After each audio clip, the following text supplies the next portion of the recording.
안녕하세요. 어떻게 글의 시작을 열어야 할지 한참을 고민하다가 일단 한 글자 한 글자 적어봅니다. 보통은 자기소개부터 먼저 하던데 저는 결혼을 한 40대 후반의 여자입니다. 지금은 남편과 함께 행복하게 또 부족함 없이 부유하게 자식들 낳아 키우면서 살고 있습니다만 처음부터 이런 호사를 누린 건 아니었습니다. 제가 할 이야기는 저희 남편과 시댁 사이에서 일어난 일들인데 우리 남편에게는 평생의 슬픔이자 아픔일 수도 있는 이야기입니다. 이렇게 청취자 여러분들을 위해 이야기를 풀고는 있지만 우리 남편의 그 시절을 생각하면 눈물이 앞을 가린답니다. 우리 남편의 별명은 샌드위치였습니다. 무슨 뜻인지 궁금하지 않으세요? 바로 가운데에 낀 샌드위치다 이 말입니다. 우리 남편에게는 위로 형이 하나 있고 밑으로 나이 차이 꽤 많이 나는 막내 여동생이 있었습니다. 시댁이 남아 선호 사상이 엄청나게 중요시되는 집이었는데 무조건 장손만 믿고 간다, 올인이다 하는 부모 밑에서 자란 덕분에 우리 남편은 대학도 가지 못했습니다. 장손이 공부를 잘하는 편은 아니었으나 우리 남편도 뭐 특출나게 잘하는 편은 아니었기에 대학까지는 그럴 수 있지라고 생각했다고 했어요. 그런데 우리 남편이 그동안 살면서 받아온 차별은 정말 어마어마했다고 했습니다. 저한테 울먹이면서 이것저것 말해줬었는데 저도 주먹이 불끈 쥐어질 정도로 엄청나게 분노했었어요. 우리 시모는 무조건 장남, 우리 장남, 내 장남 하시면서 말끝마다 장남 타령하시는 분이었고요. 우리 시부는 막내딸, 내 눈에 넣어도 안 아픈 막내딸, 우리 공주 하시는 분이었죠. 그러면 자연스럽게 우리 남편은 누가 챙겼을까요? 조부모님? 아니죠. 아무도 우리 남편을 챙겨주지 않았습니다. 하물며 감기라도 걸리면 난리가 났다고 하더라고요. 장남이나 막내딸한테 옮길까봐 방 밖으로 나오지도 못하게 했다고 해요. 그 어린 나이에 얼마나 서러웠을지 생각만 해도 제 가슴이 다 사무칩니다. 거기다가 허여멀건해서 삐쩍 마른 아주버님과 시누이와 달리 우리 남편만 주워온 사람처럼 기골이 장대한 사람이었어요. 곰같이 생겼다는 말이 딱 어울리는 그런 남자였습니다. 등치도 엄청나게 크고 키도 크고 얼굴까지도 큰 사람이었죠. 손도 크고 발도 크고 그래서 우리 남편 별명이 곰이었다고 했어요. 겨울에 두툼한 외투라도 입고 저녁에 돌아다니면 곰인 줄 알고 사냥당하겠다는 소리를 듣기 일쑤였대요. 우리 남편이 고등학교를 졸업하자마자 대학도 집에서 보내주지 않는다고 해서 일을 찾아 헤매다가 이건 딱 나를 위한 직업이다 하고 발견한 게 뭐였는지 아세요? 바로 경호업체 일이었습니다. 업체의 면적을 딱 보러 갔는데 우리 남편의 외형만 보고 바로 합격이라고 내일부터 출근하라고 했대요. 일단 몸이 정말 크니까 키가 190cm거든요. 위압감이 장난 아니라서 그런 건지 우리 남편 덩치를 보면 대드는 사람이 없을 정도였어요. 거기다가 얼굴도 솔직히 험악하게 생겼거든요. 남편이 누나를 한번 부라리면 그 어떤 사람도 말조차 붙이지 못하는 그런 인상을 가졌어요. 그런데 우리 남편의 생김새와 달리 가슴만큼은 상당히 순수한 남자였습니다. 의외로 순정파의 면모를 지니고 있는 반전이 가득한 그런 남자에게 어떻게 마음을 빼앗기지 않을 수가 있을까요? 저와 남편이 처음 만나게 된 계기는 사실 제 입으로 말하기 참으로 부끄러운 일이지만 익명이니까 용기를 내보겠습니다. 제가 우리 남편을 만나기 전에 만났던 전 남자친구가 좀 문제가 많은 그런 사람이었습니다. 요즘 말하는 데이트 폭력이라는 단어가 딱 어울리는 그런 사람이었죠. 그때 당시에는 제가 자존감도 많이 낮았던 상태였던지라 그냥 받아들였던 것 같습니다. 저에게 손찌검을 일삼는 그 남자에게서 도망을 가기로 마음을 먹고 결국에는 헤어지게 되었습니다. 그런데 그게 전 남자친구한테는 꽤 자존심이 상했던 모양인지 계속 저를 찾아와서 귀찮게 굴고 소리를 지르고 그랬어요. 그날도 실랑이를 벌이다 분을 참지 못한 전 남자친구가 저를 향해 손을 딱 올렸는데 그 순간 길을 지나가던 남편이 저를 구해준 거였습니다. 찌질함에 극치를 달리던 전 남자친구는 우리 남편의 등치를 보자마자 뒷걸음질을 치면서 저한테 새 남친이냐? 나쁜 년. 이러면서 도망을 가더라고요. 그냥 제 앞을 떡하니 막아주고 손 올리려던 걸 막아준 것뿐인데 바로 꼬리를 내리는 전 남자친구를 보면서 어이가 없었죠. 남편은 저를 보고 저 새끼 뭐냐고 물어보았고 저는 사실 남편의 그 얼굴과 말투에 쫄아서 모든 걸 다 이야기했습니다.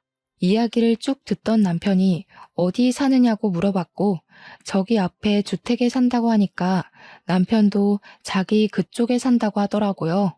무슨 일 생기면 연락하라고, 원래 저런 놈은 한 번에 나가 떨어지는 놈이 아니라고 자기가 도와주겠다고 휴대폰 번호를 알려주더라고요. 솔직히 남편 첫인상이 진짜 너무 무서워서 이놈도 미친놈이면 어떡하지 싶었거든요. 이런 놈한테 잘못 걸리면 생매장 당하는 거 아닌가 싶어서 연락을 할까 말까 고민을 했는데 진짜 전 남자친구가 며칠 지나지 않아서 저를 또 찾아왔더라고요. 술에 완전히 취해서 나쁜 년이야, 넌 못된 년이야 하면서 발길질을 하려고 하길래 놀래서 남편을 불렀고 몇 번이고 귀찮은 기색 한 번 없이 찾아와 저를 도와주었습니다. 전 남자친구가 결국 남편에게 호되게 당하고 더 이상 찾아오지 않겠다는 각서까지 쓰고 나서야 일은 마무리가 되었죠. 그 각서를 받기까지 6개월이 넘는 시간이 걸렸고 매번 저를 찾아와 도와준 남편에게 정도 너무 들어버렸고 정말 너무 고마웠습니다. 자연스럽게 밥 한 끼 하자는 연락이 잦아지고 연애를 하게 된 것이죠. 그때 처음 알게 되었어요. 남편이 경호업체에 재직 중이라는 것을요. 어쩐지 싸움도 잘하고 힘도 세더라고요. 당시에 남편이 일하던 업체는 연예인들 경호도 전문으로 하는 그런 곳이었습니다. 예를 들면 콘서트 같은 걸 하거나 사인회 같은 거 할 때 연예인들을 보호하고 관중들을 통제하기 위해 쭉 가드들이 서 있잖아요. 그 역할을 하는 업체였어요. 그러니까 한마디로 든든한 백이 생긴 거나 다름없었죠. 콘서트 같은 경우는 티켓을 주기도 했지만 티켓이 없을 때는 남편이랑 같이 슬쩍 들어가서 몰래 스텝인 척 콘서트를 보기도 했어요. 물론 그러면 안 되는 걸 알면서도 좋아하는 연예인이 공연을 한다고 하면 어떻게 해서든지 보러 가고 싶은 게 사람의 마음이잖아요. 거기다가 일을 할 때 남편의 모습은 뭐랄까 정말 무섭기도 했지만 너무 든든해서 멋있어 보였거든요. 저는 남편이 일하는 모습을 보여줄 때가 가장 듬직하고 좋았어요. 거기다가 우리 남편이 엄청나게 쑥맥이었거든요. 그렇게 험상궂게 생겨서 시도 때도 없이 얼굴이 붉어지는 걸 보면 그렇게 귀여울 수가 없었어요. 연애하면서 모든 걸 저랑 다 처음 해보는 거라고 수줍게 이야기하는데 진짜 평생 함께하고 싶다 그런 생각이 들었습니다. 그런데 좀 의아한 부분도 있었어요. 연애를 하면서 남편이 단 한 번도 가족에 대한 이야기를 꺼낸 적이 없었거든요. 그래서 솔직히 저는 남편이 고아인 줄 알고 부모님 이야기를 꺼내면 안 되겠다, 어린 시절 이야기는 하지 말아야겠다 싶었습니다. 그런데 이야기를 듣다 보니까 또 고아는 아니더라고요. 부모님한테 연락 오는 걸 보고 저 혼자 얼마나 깜짝 놀랐는지 몰라요. 그때까지 고아라고 생각하고 있었거든요. 아무튼 저한테 가족에 대한 이야기를 꺼내지 않는 이유가 뭔가 따로 있겠지라고 생각만 했죠.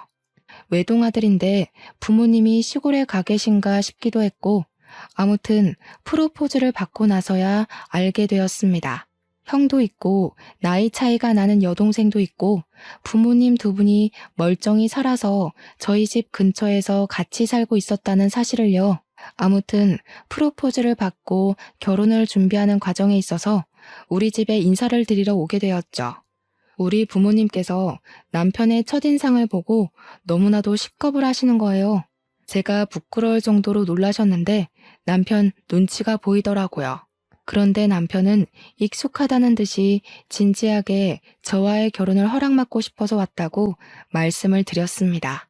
아빠는 술을 한잔 하자고 하시더니 남편과 이야기를 나눠보시고는 사람이 진국이라고 우리 딸 믿고 맡길 수 있을 것 같다고 하셨습니다. 저희 부모님의 예상치 못한 환대에 기분이 좋아져서 우리는 시댁에도 빠르게 인사를 드리러 갔습니다. 결혼하고 싶다고 인사를 드리러 가면서 한우도 최상급으로 한아름 싸들고 갔어요. 그런데 시댁에서 그러는 거예요. 아직 장남이 결혼을 못해서 둘째부터 결혼을 시킬 수가 없다고요. 무조건 장남이 먼저 가야 한다고 장남 타령을 하시는데 제가 얼마나 어이가 없었는지 몰라요. 그래서 그랬죠. 아주버님 언제 결혼하실 건데요? 하니까 아직 만나는 여자도 없는데 무슨 결혼을 하겠냐고 심드렁하게 대꾸를 하시는 겁니다. 그러면 도대체 우리는 언제 결혼을 하라는 이야기인지 진짜 답도 없다고 생각했습니다. 그래서 일단은 결혼이 미뤄진 채로 6개월이라는 시간을 그냥 허비하고 말았습니다. 우리 집에서는 사위나 다름없이 생각하고 있었기 때문에 시댁에서보다 더 챙겨주시면서 시간을 보내고 있었고요. 근데 문득 아버지께서 궁금하셨나 봐요. 당장 내일이라도 결혼식장 들어갈 것처럼 굴어놓고 왜 준비도 안 하고 시간을 버리고 있냐고요. 그래서 제가 그냥 장남인 아주버님이 결혼을 해야지만 우리가 결혼할 수 있대 하고 대답을 하니까 아빠가 딱 그러시는 거예요. 자네 혹시 집안에서 차별을 받고 자랐나? 이렇게 물어보셨어요. 그러니까 우리 남편이 갑자기 닭똥 같은 눈물을 죽죽 흘리는 게 아니겠어요? 저랑 부모님 모두 다 놀래서 남편을 막 위로해 주었어요. 아버지께서 남편의 손을 꼭 잡아주더니 그 집 아들 하지 말고 우리 집 사위나 하라고 하면서 성을 내셨습니다. 자기도 차별의 서러움을 잘 알고 있다고 우리 집에서만큼은 내가 진짜 아들처럼 대해주겠네 하셨어요. 남편은 정말 장인어른을 아버지처럼 모시고 살겠다고 평생 나도 이런 따뜻한 대접받고 싶었다고 이야기를 했습니다. 그렇게 하하호호 하면서 우리 집에서의 분위기는 참 좋았어요.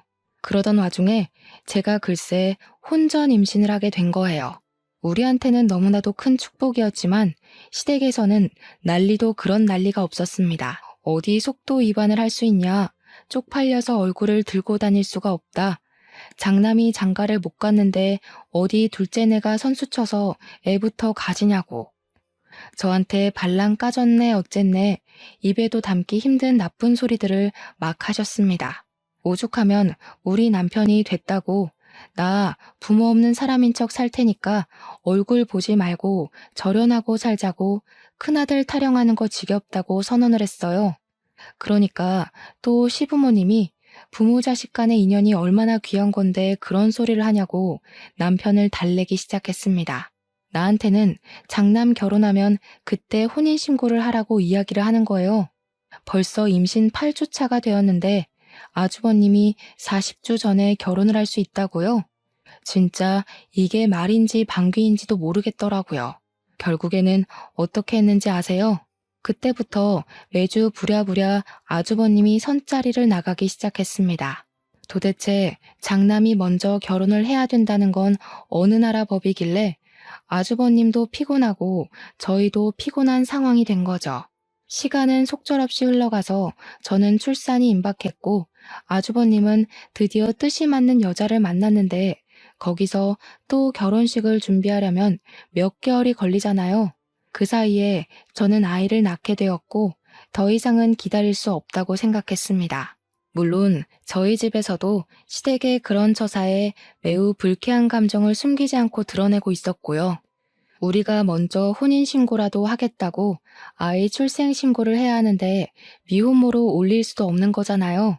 그랬더니 일주일만 기다리라고 시댁에서 난리법석을 떨더니 결국 장남이 먼저 혼인신고를 한 다음에 저희도 혼인신고를 하게 시키더라고요. 그때부터는 또 기다림의 연속이었습니다. 아주버님네가 혼인신고를 하고 결혼식 준비를 하는 동안에 저는 몸조리를 했어요. 아주버님이 식을 올려야지만 우리도 식을 올릴 수 있다는 시부모님의 명령 때문이었습니다. 진짜 너무 열받고 뒤집어 엎고 싶은 마음이 들었지만 아이도 낳았고 몸조리를 했어야 했기에 꾹 참았습니다. 우리 아이는 남편을 닮아서인지 태어나기 무섭게 쑥쑥 자라기 시작했고 저는 육아를 친정엄마와 같이 하면서 진짜 힘들지만 보람찬 시간을 보내고 있었어요. 정말 누굴 닮은 건지 모르겠지만 너무 귀엽고 사랑스러운 우리 아가를 보면서 하루하루가 새 삶을 사는 것 같더라고요. 모유 수유를 할 때나 아이가 잘 때나 기저귀를 갈아달라고 올 때나 정말 너무 예뻐서 깨물어주고 싶을 정도였습니다. 아이가 다칠까봐 겁이 나서 손톱 하나 제대로 깎아주지 못하는 남편을 보면서 속으로 얼마나 웃었는지 몰라요. 그렇게 행복한 나날을 보내고 있었는데 아주버님의 결혼식 날짜가 잡혔다는 이야기를 시댁으로부터 전해 들었습니다.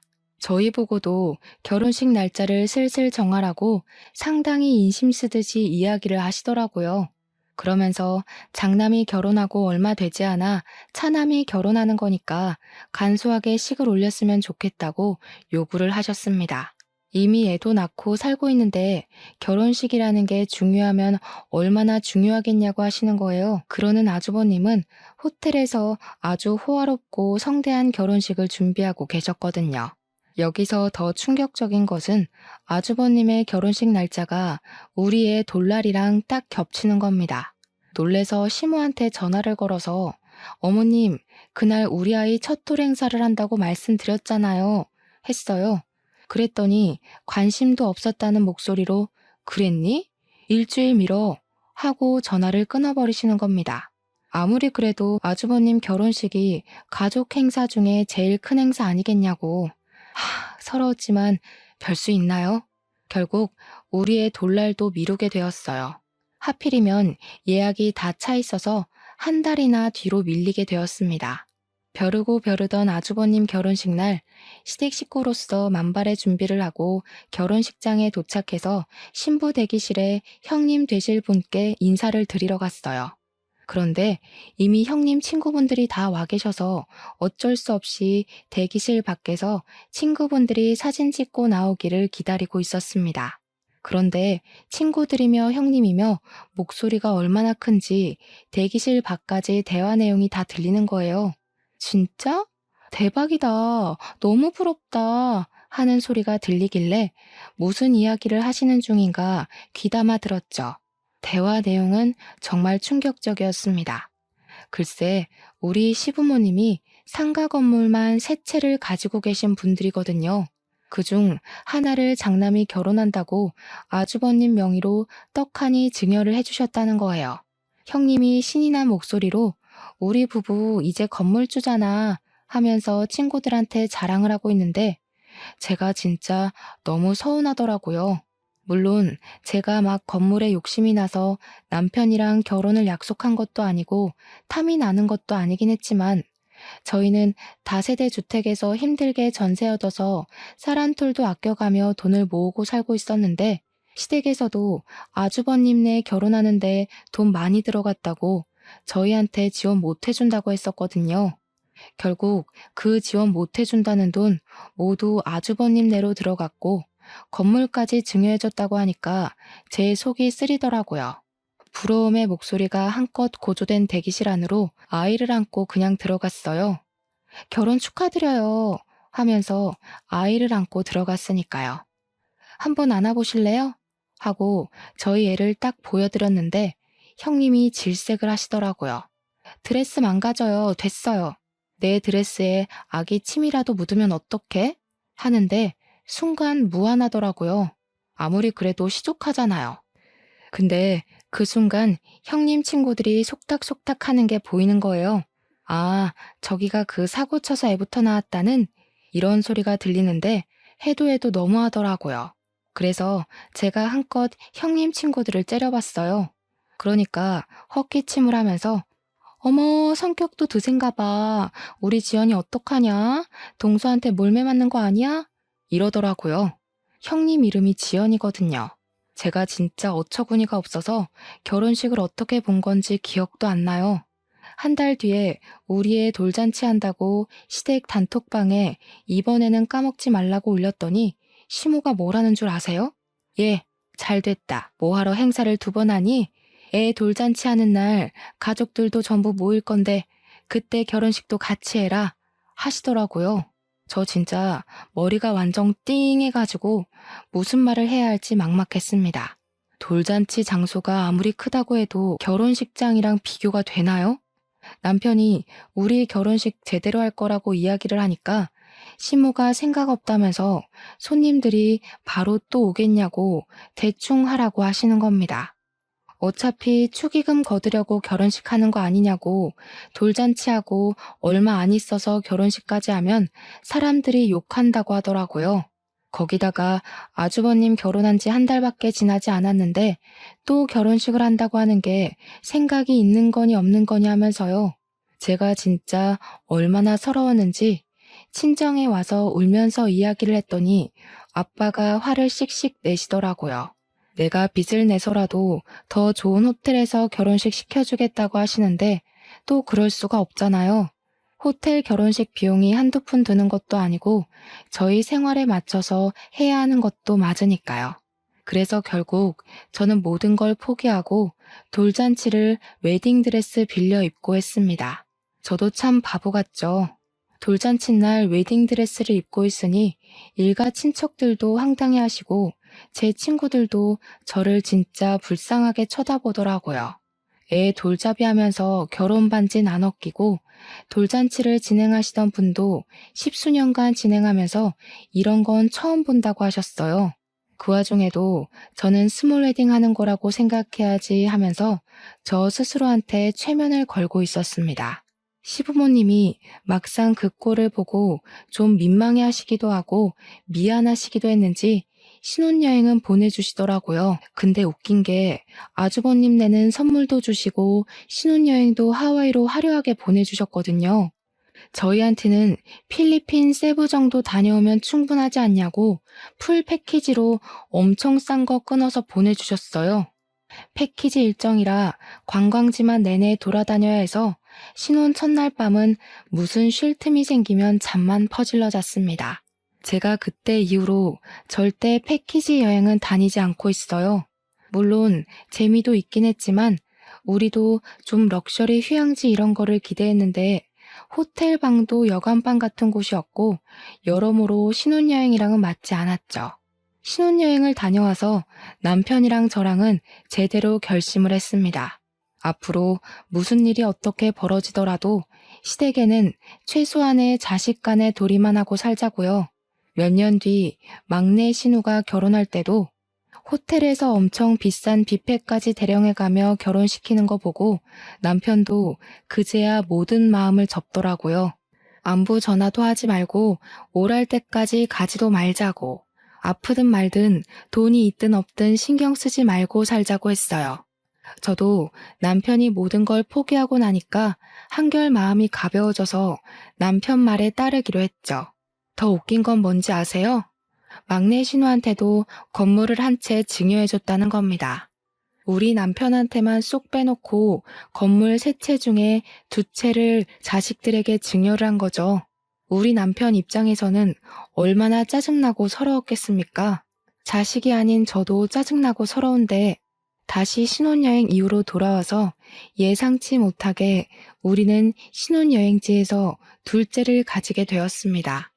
어영부영 시간이 흐르고 친정의 도움을 받아서 둘째까지 잘 낳고 조리까지 잘했어요.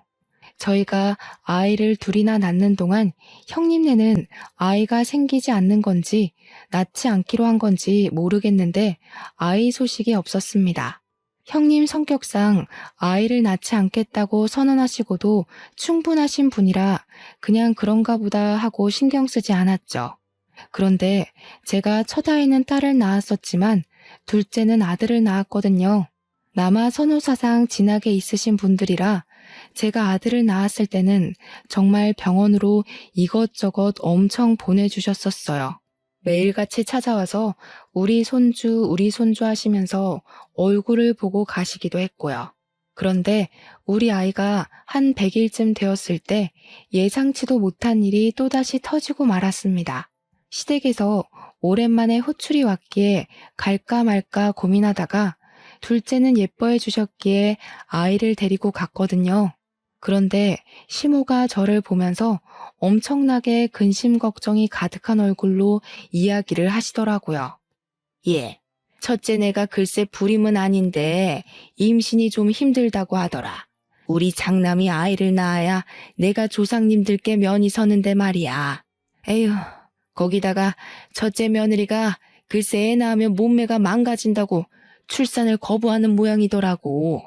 어머님 속이 많이 상하시겠네요. 장남이 대를 이어야 한다고 계속 말씀하셨잖아요. 그렇지.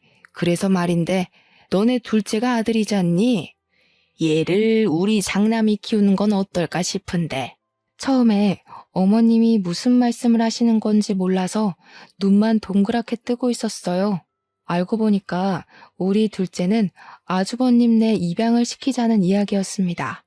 저는 너무 어이가 없고 놀랍고 저런 생각을 할 수 있다는 거에 기겁을 해서 어머님 정신 나갔어요? 하고 소리를 질렀어요. 아니, 이게 말이나 되는 소리예요? 제 아들을 지금 누굴 줘요? 시부모한테 정신 나갔어요는 어디서 배워먹은 말버릇이야? 내가 뭐 남주자고 그랬어? 너네가 낳은 거야 잘 알지. 그런데 키우는 건 큰애네가 하자는 거 아니냐? 그래, 아무래도 장남네가 아들을 키워야 면이 서지 않겠니? 너도 잘 생각해봐라. 걔네 건물만 2채나 가진 부자야. 우리가 첫째 결혼하고 나서 장남한테도 한 채, 맏며느리한테도 한 채 나눠주지 않았니? 건물 3채 있던 것 중에 2채만 증여한 줄 알았더니 채채를 모두 증여했던 것이었습니다. 아주버님네 2채, 시누이네 1채요.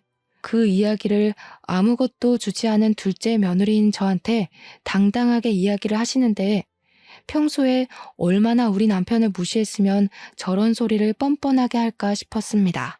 저는 정말 머리가 획가닥 돌아버리는 듯한 느낌을 받았어요. 저한테 계속 돈 많은 부모 가진 게 얼마나 덕인 줄 아냐? 너네 아들도 장남네 집에 입양되면 기뻐할 거다 하면서 말도 안 되는 소리로 저를 설득하시는 겁니다. 제가 그 말에 당연히 넘어갈 거라고 생각했는지 너네한테도 내가 섭섭지 않게 돈을 좀 줄게 하시는데 너무 열이 받았습니다. 지금 우리 남편한테는 한 채도 주지 않으시고 아주버님과 시누이만 챙기신 주제에 저보고 10달을 품어 낳은 아들까지 아주버님네로 입양시키자는 게 말이에요? 우리 남편은 무슨 사생아입니까? 밖에서 나온 자식이라서 챙기질 않는 거예요? 그렇게 이야기를 하니까 시부모님이 아주 학을 떼면서 무슨 소리를 하는 거냐고 우리 둘째도 자기 배 아파 낳은 아들이라는 겁니다.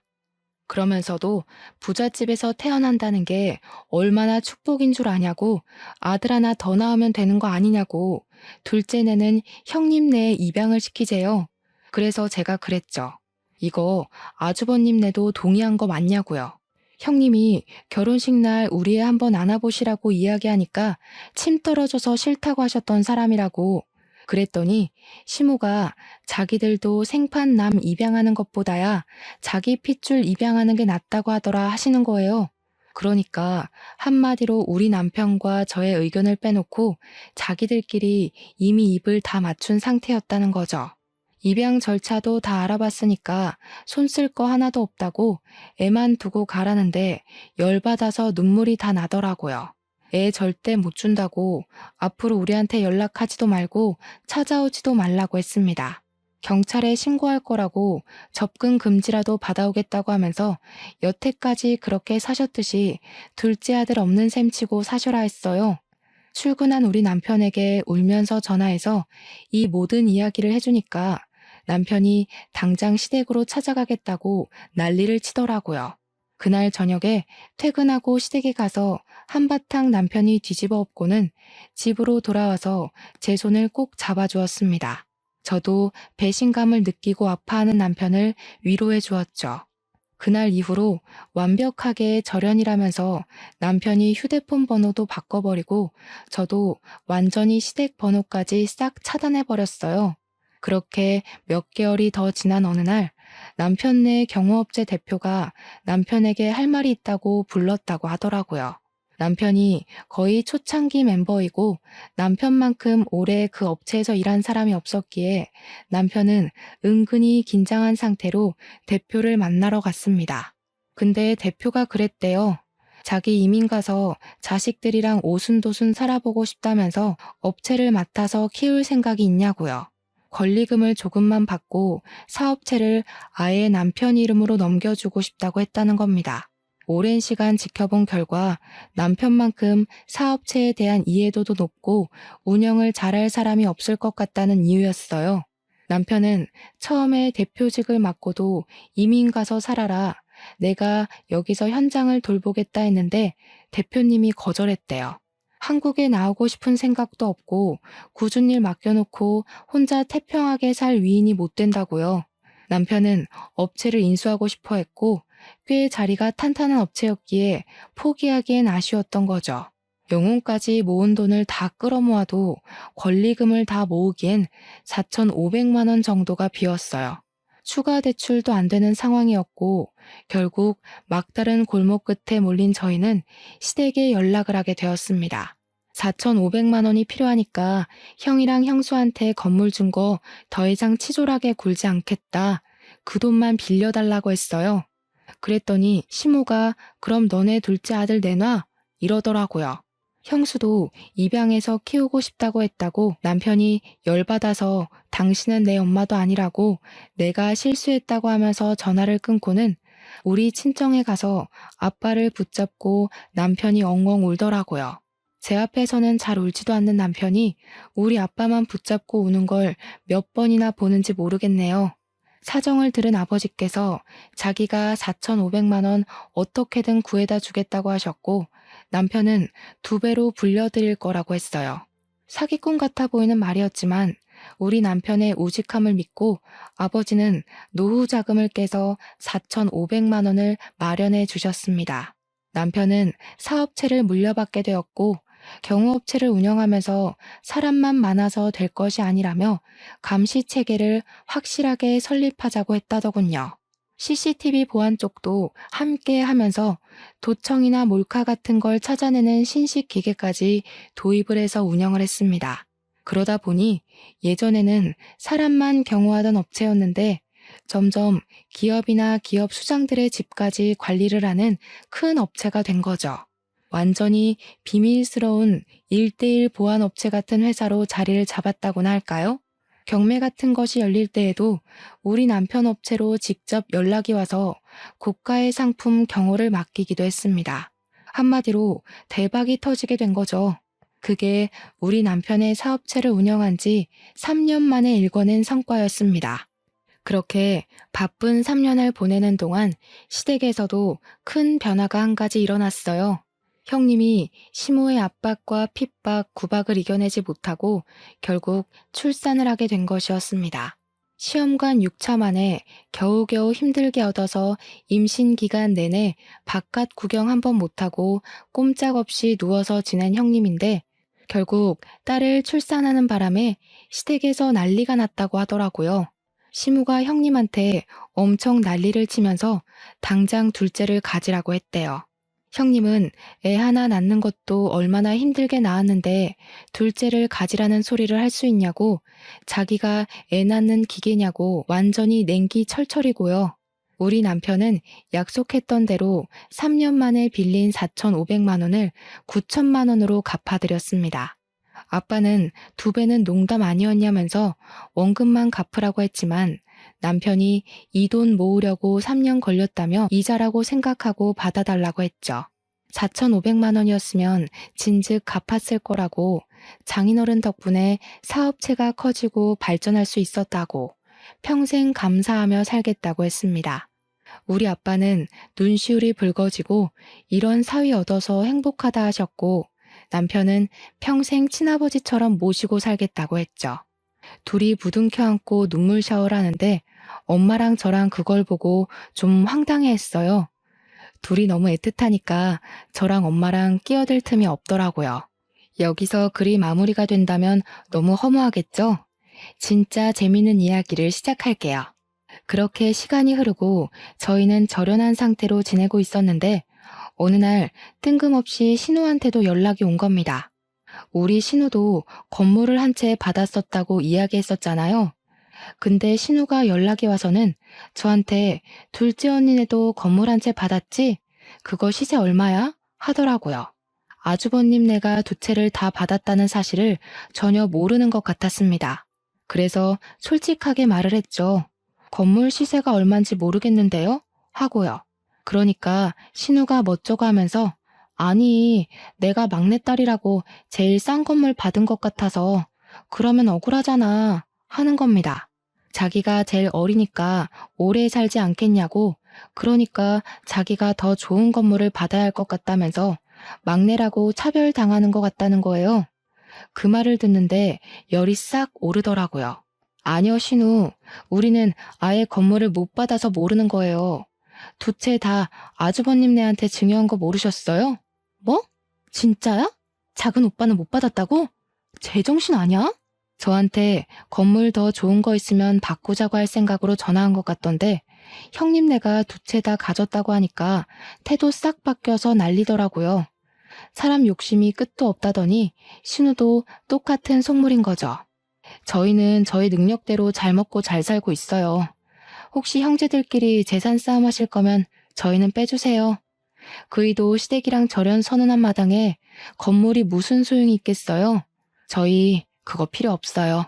남편이 잘 나가는 사업자 대표인데 한 달에 버는 수익이 그깟 3층짜리 상가 건물보다 훨씬 좋은걸요.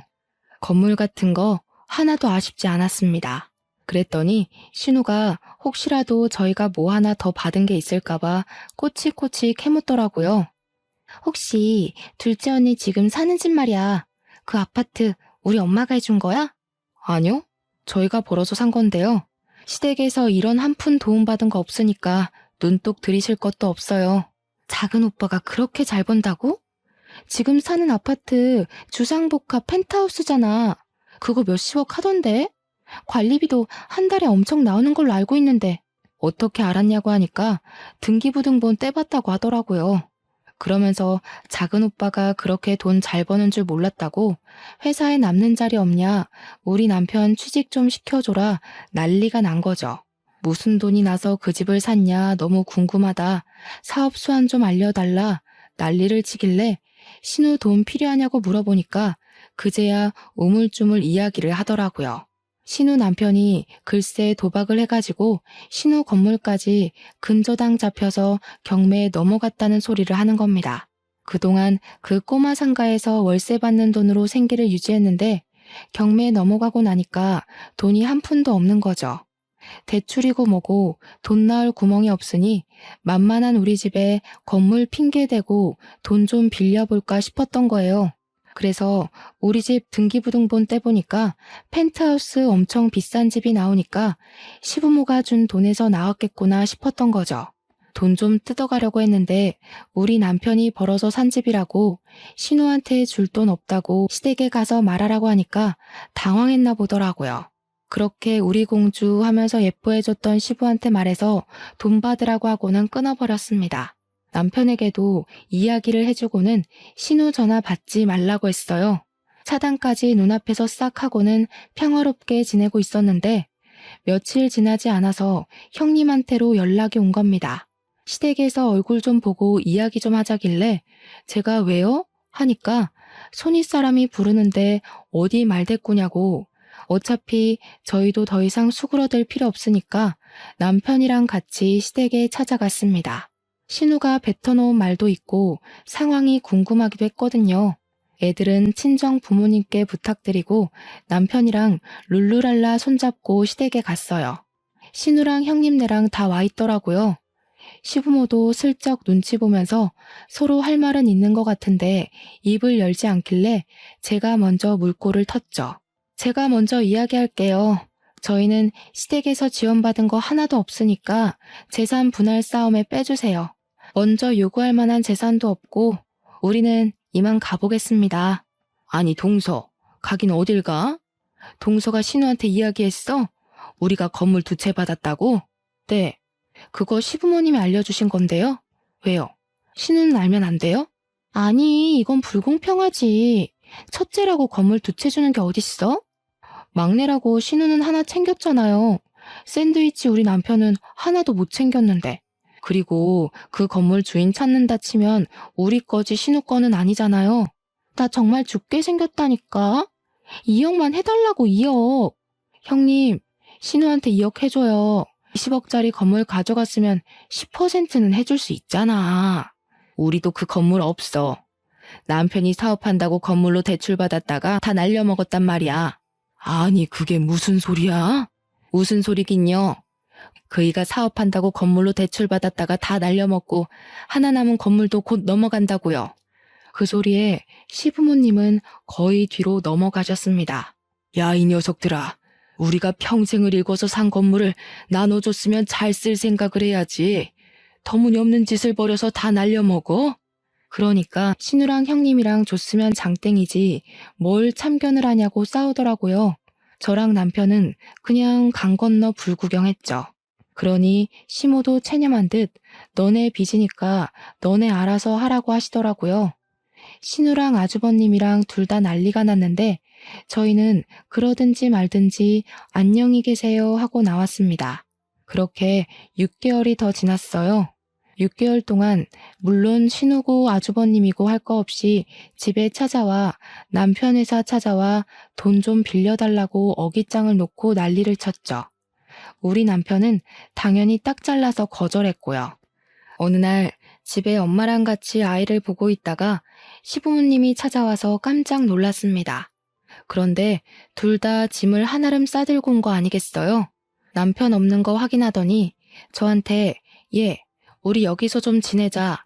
집도 넓고 좋네 하면서 방을 막 이리저리 뒤지는 겁니다. 우리 딸은 시댁에 어릴 때 간 것 빼고는 간 적이 없어서 시부모한테 누구세요? 이러고 있더라고요. 시부모가 내가 너희 할머니 할아버지야 하는데 우리 딸이 우리 친정 부모님이 할머니 할아버지라고 하더라고요. 시부모 얼굴 썩어가는데 할 말은 없고 자업자득이었죠.